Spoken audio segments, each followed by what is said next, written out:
question compliquée. Désolée. Non, mais c'est intéressant, mais il y a peut-être plusieurs choses à en dire, quoi. C'est vrai que le poil a longtemps été considéré comme impur. Dans les sociétés, dans la culture musulmane orientale, c'est quand même de là que ça vient. Et dès l'Égypte antique, au temps des pharaons, l'élite s'épilait intégralement et, parce que pour éradiquer ce poil. Mais le poil était donc laissé au peuple, à la populace.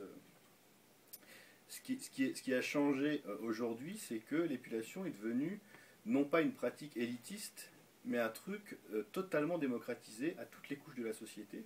Donc ça rejoint quelque chose qui a trait à la société de consommation, puisque tout ce qui génère de la culture de masse est associé à la consommation.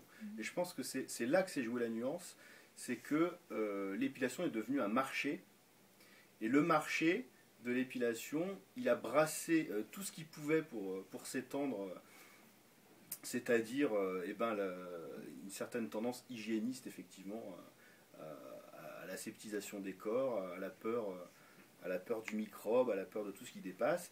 Associé à ça, un goût de plus en plus, on va dire, eugéniste pour le corps considéré désirable comme perpétuellement jeune, c'est-à-dire on veut des jeunes filles sans gras, on ne veut pas de poils, on ne veut rien qui dépasse en fait de cet idéal.